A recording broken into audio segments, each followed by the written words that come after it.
മാന്യരെ, ഇന്ന് മനുഷ്യ മനസ്സിൽ കയറിക്കൂടിയ ചില ചിന്ത ദാമ്പത്യ ജീവിതത്തെ എങ്ങനെ ബാധിക്കുന്നു, എങ്ങനെ ഹനിക്കുന്നു, എങ്ങനെ രൂപപ്പെടുത്തുന്നു, എങ്ങനെ മാറ്റങ്ങൾക്ക് വിധേയമാകുന്നു എന്ന് മനസ്സിലാക്കാൻ വേണ്ടി ചില കാര്യങ്ങൾ പറയുകയാണ്. മുമ്പത്തെ പോലെയല്ല ഇന്നത്തെ യുവാക്കളും യുവതികളും മുതിർന്നവരും വയസ്സ് ചെന്നവരും ഒക്കെ തന്നെ വ്യത്യസ്തമായ കാഴ്ചപ്പാടുകളാണ് അവരെ ദാമ്പത്യ ജീവിതത്തിൽ വെച്ച് പുലർത്തുന്നത്. നല്ലൊരു വിഭാഗം ആൾക്കാർ വിദ്യാഭ്യാസമുള്ളവരാവട്ടെ, ഏത് മതത്തിൽപ്പെട്ടവരാവട്ടെ, അവരെ വിവാഹം തന്നെ താല്പര്യമില്ലാത്ത വനിതകളും പുരുഷന്മാരും ധാരാളമുണ്ട്. വിവാഹപ്രായം എത്തിയാലും വിവാഹം കഴിക്കണമെന്ന് പെൺകുട്ടിയോട് പറയുമ്പോൾ എനിക്ക് വിവാഹമൊന്നും വേണ്ട, എനിക്ക് സ്വതന്ത്രമായി ജീവിക്കണം, അങ്ങനെ ഞാൻ വേണമെങ്കിൽ തന്നെ ഞാൻ ഒരാളെ തേടിപ്പിടിച്ചോളാം, ഇങ്ങനെ ലിവിങ് ടുഗദർ എന്ന് പറയുന്ന ഒരു അവസ്ഥ. ലിവിങ് ടുഗദർ, ഞങ്ങൾ ഒന്നിച്ച് ജീവിക്കുകയാണ് വേണ്ടത്, അതിന് അങ്ങ് സുഖമാണ്, ഒന്നിച്ച് ജീവിക്കാനിടത്തോളം കാലം ജീവിച്ചു പോട്ടെ, അതിന് മതത്തിൻ്റെയൊന്നും ഒരു പിടിവള്ളി വേണ്ട, ഞങ്ങൾ ഒന്നിച്ച് ജീവിക്കാൻ, അല്ലെങ്കിലും വിവാഹം അതിനു വേണ്ടിയാണ്, ഒന്നിച്ച് ജീവിക്കാൻ വേണ്ടിയാണല്ലോ, അത് ജീവിക്കാൻ നിങ്ങളെ സ്വതന്ത്രമായി വിട്ടേക്കുക. അങ്ങനെ ഒന്നിച്ച് ജീവിക്കാനുള്ള സ്വാതന്ത്ര്യം കിട്ടിക്കഴിഞ്ഞാൽ തങ്ങളുടെ ആവശ്യങ്ങൾ പരസ്പരം അംഗീകരിച്ച് എത്രത്തോളം ജീവിക്കാൻ കഴിഞ്ഞോ അത്രത്തോളം ജീവിച്ചു പോകട്ടെ, അതിനുശേഷം ഇല്ലെങ്കിൽ ഞങ്ങൾ അതിൽ നിന്നും വേറി പിരിയാൻ ഞങ്ങൾ തന്നെ സ്വയം ഒരു തീരുമാനമെടുത്ത് മാറിക്കൊള്ളും. അതിനൊരു വിവാഹമോചനം എന്നൊന്നും പറഞ്ഞുകൂടാത്ത രീതിയിലേക്ക് നീങ്ങാൻ തയ്യാറാവുകയാണ്.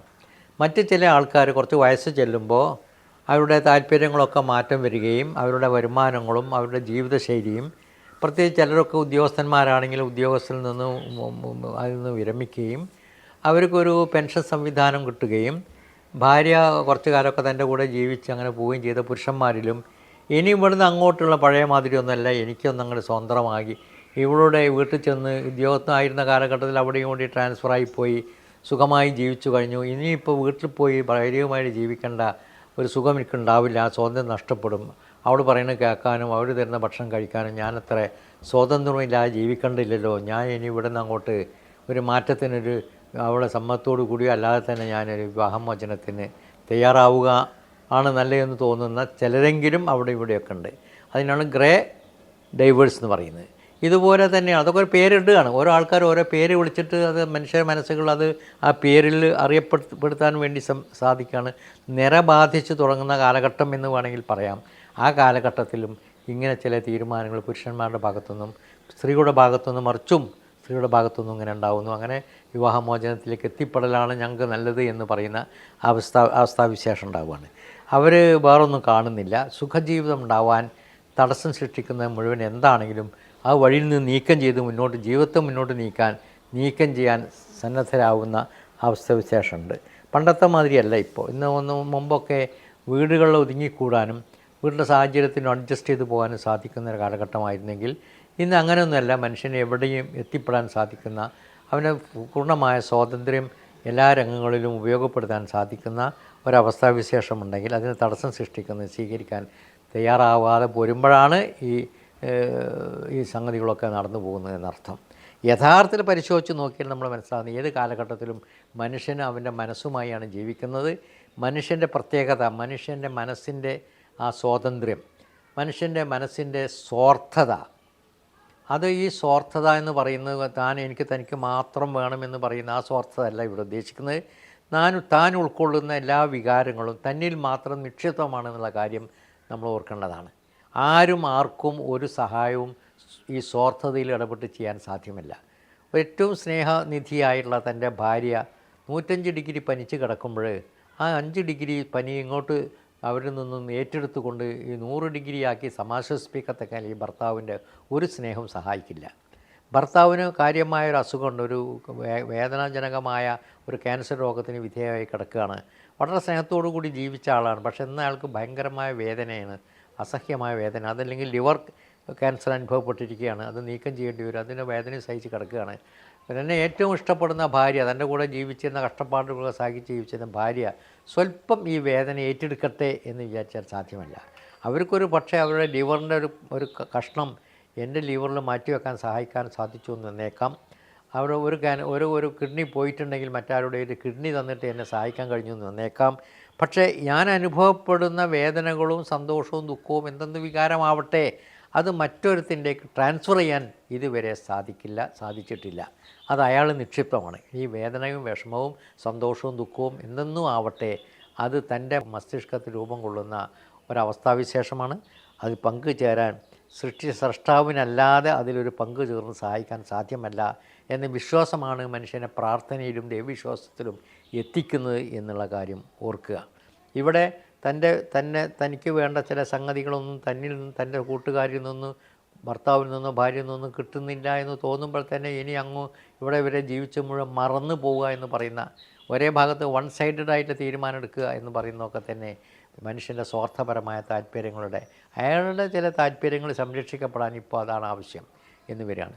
മറ്റൊന്ന് വല്ലാത്തൊരു മാറ്റം നേരത്തെ വന്നിരിക്കുന്നത് കാലഘട്ടത്തിൽ കാണുന്നത്, വിവാഹത്തിനോട് തന്നെ വിമുഖത കാണിക്കുന്ന, വിദ്യാഭ്യാസമുള്ള ഏത് ജാതിയിൽപ്പെട്ടവരാണെങ്കിലും വിവാഹത്തിനോട് വിമുഖത കാണിക്കുന്ന ആൾക്കാർ എൻ്റെ അടുത്ത് ധാരാളം പെൺകുട്ടികളിപ്പോൾ മുസ്ലിം സമുദായത്തിൽ നിന്ന് തന്നെ കൊണ്ടുവരികയാണ്. ഡിഗ്രിയൊക്കെ എടുത്തിട്ടുണ്ട്, പഠിച്ചിട്ടുണ്ട്, MSc പാസ്സായിട്ടുണ്ട്, MBBS ആയിട്ടുണ്ട്, അവൾക്ക് വിവാഹം വേണ്ടെന്നാണ് പറയുന്നത്. ഇങ്ങനെ ലിവിങ് ടുഗദർ ചിന്താഗതി അവരെയും സ്വാധീനിക്കുകയാണ്. അതൊന്നും വേണ്ട, അതൊക്കെ ഒരു ഭാരമായി, ബാധ്യതയായി, ഇനി കല്യാണം കഴിച്ചൊരു കുഞ്ഞായി, പിന്നെ ആ കുട്ടിയെ നോക്കാൻ മെനക്കെടണം, എൻ്റെ സുഖമൊക്കെ പോയില്ലേ, എന്തിനാ അതിൻ്റെ കാര്യം, ഞാൻ മറ്റൊരുത്തന്നെ നിന്ന് ഒരു കുഞ്ഞിനെ വാങ്ങി വയറ്റിൽ കൊണ്ടുവന്ന് പ്രസവിച്ച് അതിനെ പോയിട്ട് വളർത്തുന്ന കാര്യമൊന്നുമില്ല. അങ്ങനെ ഒരു മനസ്സിനെ ഒരിക്കലും ചിന്തിക്കാത്ത തരത്തിലുള്ള ഒരു സ്വാർത്ഥ താല്പര്യത്തിൻ്റെ ആ ആധിക്യത്തിൽ എത്തിപ്പെട്ട ചില വ്യക്തികൾ എന്താണ് ഇവരുടെ മനസ്സിൽ പ്രവർത്തിച്ചത് അത്ഭുതം തോന്നിപ്പോവും. എന്നാൽ ചില ആൾക്കാരെ സംബന്ധിച്ചിടത്തോളം എനിക്ക് വിവാഹം ചെയ്തേ പറ്റൂ, എനിക്ക് കുഞ്ഞുണ്ടായേ പറ്റൂ, എനിക്ക് കുഞ്ഞുണ്ടാവണം എന്നാഗ്രഹിക്കുന്ന ആൾക്കാരും അതിന് വിവാഹം കഴിക്കണമെന്ന് മോഹിച്ചുകൊണ്ട് ജീവിക്കുന്ന ആൾക്കാരും ഇല്ലായികയില്ല.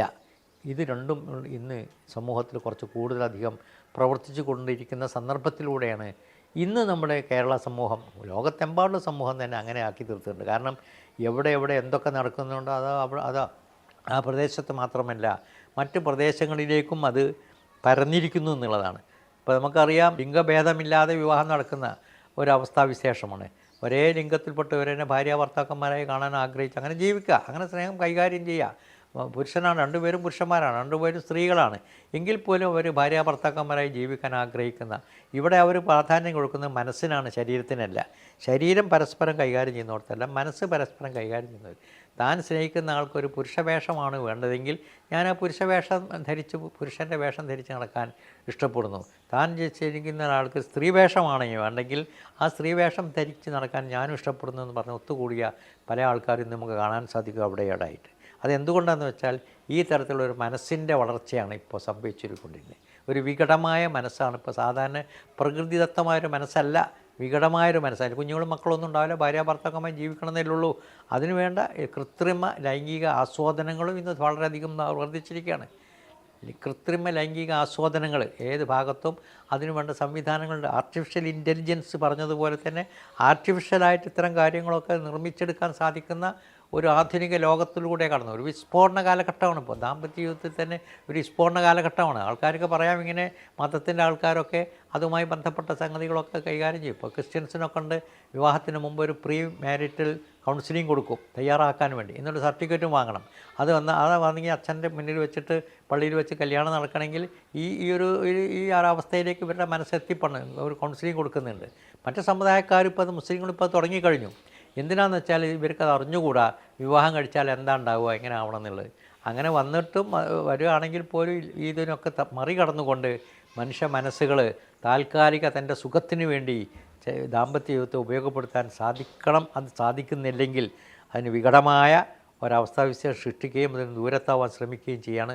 അങ്ങനെയൊന്നും വേണ്ട എന്ന് പറയാണ്. മറ്റൊന്ന് അങ്ങനെയല്ല, ഒരു പ്രായപൂർത്തിയെത്തുന്നതോടു കൂടി തന്നെ കുട്ടികളൊക്കെ വിവാഹം കഴിച്ചു കൊടുക്കുന്ന ഘട്ടമുണ്ടായിരുന്നു. ഇപ്പോഴൊക്കെ ഈ ഇന്നത്ര 18 വയസ്സാണോ 25 വയസ്സാണെന്ന് പറഞ്ഞതിനൊന്നും പ്രസക്തിയില്ലാത്ത ഒരു പ്രത്യേക കാലഘട്ടത്തിലൂടെ കടന്നു പോവുകയാണ്. ഇതുപോലെ തന്നെ വയസ്സ് ചെല്ലുമ്പോഴുണ്ടാകുന്ന ഗ്രേ ഡൈവേഴ്സ് എന്നൊക്കെ പറയുന്നത് ആ ഒരവസ്ഥയിലേക്ക് കടന്നു പോകുമ്പോൾ ഒരു മനുഷ്യന് ആവശ്യമുള്ളത് സ്വന്തം കൂടെ സ്നേഹത്തോടു കൂടി നിൽക്കുന്ന ഒരാളുടെ താലോലിക്കൽ, അവരുടെ ഒരു പരിഗണന, അവരുടെ ഒരു പരിരക്ഷ, ഒരു ആശ്വസിപ്പിക്കുന്ന വാക്കുകൾ, ഇതൊന്നും ഇന്ന് ആൾക്കാർ പ്രതീക്ഷിക്കുന്നില്ല. അങ്ങനെയൊന്നും വേണം ഉദ്ദേശിക്കുന്നില്ല, ഇച്ഛിക്കുന്നില്ല. അതിനൊന്നും സമയവുമില്ല, മനുഷ്യന് ഒട്ടും സമയമില്ല. അയാൾ മനസ്സിലാക്കിയ ചില കാര്യങ്ങൾക്ക് അയാൾ സമയം ഉപയോഗപ്പെടുത്തുന്നുള്ളൂ. അച്ഛനമ്മമാരോട് ബന്ധപ്പെടാൻ പോലും ഇന്ന് മക്കൾക്ക് സമയമില്ല. അവരവരുടേതായ ലോകത്ത് നീങ്ങിക്കൊണ്ടിരിക്കുകയാണ്. എവിടെയാണ് വന്ന് പെട്ടതെച്ചാൽ അവിടെ അങ്ങനെ അതുമായിട്ട് മുന്നോട്ട് പോകുന്നു എന്നല്ലാതെ അവർക്ക് ആർക്കും തന്നെ ഭർത്താവിനെയോ മക്കളെയോ പൂർണ്ണമായി ഉൾക്കൊള്ളാനോ അവരെ ആശ്വസിപ്പിക്കാനോ, മറിച്ച് മക്കൾക്ക് തീർത്തും ആ പിതാവിനെയോ മാതാവിനെയോ ഒന്നും തന്നെ ചിന്തിക്കാനും ശ്രദ്ധിക്കാനും, കുറച്ച് നാളുകളൊക്കെ അങ്ങനെ പറയും, അവരൊക്കെ നോക്കി വളർത്തിയിട്ടാണ് ഞാൻ ഇവിടെ എത്തിയത്, അതുകൊണ്ട് എനിക്കൊരു കടപ്പാടുണ്ടെന്ന് പറയാമെന്നല്ല, സംസാരിക്കാനും പോലും ഒരു കൂട്ടുകാരാക്കാൻ സ്വന്തം വീട്ടുകാരെ കാണുന്നില്ല, മറിച്ച് പുറമുള്ളവരോടാണ് കൂടുതൽ തൻ്റെ വികാരങ്ങളും വിചാരങ്ങളും കൈകാര്യം ചെയ്യുന്നത്. അതുകൊണ്ട് തന്നെ ഇവരൊക്കെ അകന്നു പോകാൻ സാധ്യതയുണ്ട്. പിന്നെ ഒന്ന് മനുഷ്യനൊക്കെ എല്ലാവർക്കും ഉണ്ടാകുന്ന എന്താ വെച്ചാൽ മുഷിപ്പ് അനുഭവപ്പെടും. കണ്ടതിനെ കാണുക, ചെയ്തതിനെ ചെയ്യുക, അനുഭവിച്ചതിനെ അതേ സംഗതി തന്നെ നമ്മൾ വീണ്ടും വീണ്ടും ആളെ കണ്ടുകൊണ്ടിരിക്കുകയും ആ തരത്തിൽ അവരിൽ നിന്ന് കിട്ടാവുന്നതൊക്കെ കിട്ടിക്കഴിഞ്ഞതിന് ശേഷം അതിലൊരു പുതുമ ഇല്ലാതാവുകയും ആ പുതുമയ്ക്ക് വേണ്ടി മറ്റൊരു ജീവിതം ആരംഭിക്കാൻ ഇടവരികയും ചെയ്യുന്ന ചിലരുടെ മനസ്സുകൾ അങ്ങനെയുണ്ട് എന്നുള്ളത് ഓർക്കുക. ഞാൻ കണ്ടതല്ലേ, എന്നും കേട്ടതല്ലേ, ഇല്ലെങ്കിൽ സംസാരിച്ചതല്ലേ, മനസ്സിലാക്കിയതല്ലേ, അതെനിക്കിനി ആവശ്യമില്ല, അത് ഞാൻ വിട്ടേച്ച് കഴിഞ്ഞു, കുറേ കാലം ഉപയോഗിച്ചത് അത് ഉപയോഗശൂന്യമായി എന്ന് തോന്നുന്ന രീതിയിൽ ഭാര്യാഭർത്താക്കന്മാരും ഈ തരത്തിൽ ഉപയോഗശൂന്യരായി മാറിക്കളഞ്ഞു പോകുന്ന രംഗങ്ങളും ചില രംഗങ്ങൾ ഉണ്ടാവാറുണ്ട്. ചിലരെങ്കിലും ഒക്കെ അങ്ങനെ ചിന്താഗതികളുമായിട്ട് എന്നെ സമീപിച്ചിട്ടുണ്ട്, പുറത്തേക്കത് പറഞ്ഞില്ലെങ്കിൽ പോലും. അപ്പോൾ ഇങ്ങനെയൊക്കെയാണ് ഉണ്ടാകുന്നത്. പിന്നെ ശാരീരികമായ ചില ആവശ്യകത, അവരുടെ വൈകാരികപരമായ രംഗങ്ങളിലൊക്കെ അതിൻ്റെ ബലഹീനത, അതിൻ്റെ ഗുണവിശേഷങ്ങൾ ഇതൊക്കെ മനസ്സിലാവാതെയും തെറ്റിദ്ധരിച്ചിട്ടും ഒക്കെ തന്നെ അങ്ങനെ ദാമ്പത്യ ജീവിതത്തെ കുറേയൊക്കെ ഈ പുഴുക്കത്തേൽപ്പിച്ചിട്ട് പ്രശ്നങ്ങളുണ്ടാക്കിക്കൊണ്ടിരിക്കുന്നുണ്ട് എന്നാണ് ഇന്നത്തെ ലോകത്തെ നമ്മൾ കാണാൻ കഴിയുന്നത്. എവിടെയെങ്കിലും കണ്ട ചിത്രങ്ങളിലോ എവിടെയെങ്കിലും കണ്ട കഥകളിലോ ഉള്ള കഥാപാത്രത്തെ നേരിട്ട് അവതരിപ്പിക്കാൻ ഇന്നത്തെ ആൾക്കാർ തയ്യാറല്ല. അതിനൊക്കെ ഒരു വിമർശന ബുദ്ധിയോടുകൂടി കാണുകയും അത് തനിക്ക് പറ്റിയതല്ല എന്ന് പറഞ്ഞ് തള്ളിക്കളയുകയും ചെയ്യുന്ന ആൾക്കാരുണ്ട്. വളരെ ദുർലഭം ആൾക്കാരാണ്.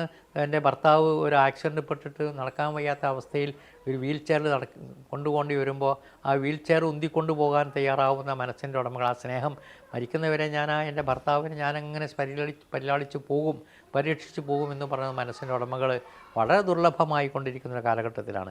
പണ്ട് അങ്ങനെയല്ല. നമുക്കറിയാം, കേരളത്തിൽ തന്നെ അങ്ങനെ ഒരു വിദ്യാർത്ഥി സംഘടനത്തിൽ ഒരു SFI നേതാവ് ആക്സിഡൻറ്റ് പെട്ട് തന്നെ നടക്കാൻ വയ്യാത്ത അവസ്ഥ വന്നപ്പോൾ അവരെ കല്യാണം കഴിക്കാൻ തയ്യാറായ ഒരു ചെറുപ്പക്കാരിയെ കുട്ടിയെപ്പറ്റി നിങ്ങൾ കേട്ടിട്ടുണ്ടാവും. അപ്പോൾ അവരെയൊന്നും എനിക്കറിയില്ല. അവർ MLA പോലും ആയിരുന്നു എന്നുള്ളതാണ്. കാലും കൈയും ഇല്ലാത്ത ഒരു കലാകാരനെ നല്ല സുന്ദരിയായ പെണ്ണ് പ്രേമിച്ച് കല്യാണം കഴിച്ചു. ആ ആൾക്ക് കുട്ടികളുണ്ടായി. അങ്ങനെയുള്ളൊരു ഭർത്താവിനെ സ്നേഹിച്ച് അവരുമായിട്ട് ജീവിക്കാനും സന്തോഷം കണ്ടെത്തുന്ന ഒരു ചെറുപ്പക്കാരനെ ഈ മലപ്പുറം ജില്ലയിൽ ഈയിടെ ഞാൻ പരിചയപ്പെടുകയുണ്ടായി. അവരതിൽ സന്തോഷം കണ്ടെത്തുന്നു. ആ ഉന്തുവണ്ടിയിൽ ഈ കുട്ടി ഈ ഭർത്താവിനെ അങ്ങനെ ഉന്തിക്കൊണ്ട് നടക്കുകയാണ്. അവളാണെങ്കിൽ നല്ല ആരോഗ്യവതിയായ സുന്ദരിയായ പെണ്ണ്, അവൾക്കൊരു കുട്ടിയായി അയാളിൽ. എന്നിട്ടും അവർ സന്തോഷം കണ്ടെത്തുന്ന, അങ്ങനെ ആ ജീവിതം മുന്നോട്ട് നീക്കാൻ സാധിക്കുന്ന ഇവരുടെ കഥകളും ഇവിടെ ഇല്ലായികയൊന്നുമല്ല. അത് വളരെ ചുരുങ്ങിയാണോ എന്ന് തോന്നിപ്പോകാൻ ഈ തരത്തിലുള്ള പ്രചരണങ്ങൾ ഈ ഗ്രേ ഡൈവേഴ്സ് ദോഷം ചെയ്യും. അതിലൊരർത്ഥമില്ല. യഥാർത്ഥത്തിൽ അതിനെതിരെയുള്ള ചിന്താഗതി വളർത്തിയെടുക്കാനാണ് യഥാർത്ഥ സമൂഹം ശ്രദ്ധിക്കേണ്ടത് എന്ന് ഇത്തരുണത്തിൽ ഞാൻ ഓർമ്മപ്പെടുത്തുകയാണ്. എല്ലാ ഭാവങ്ങളും നേരട്ടെ.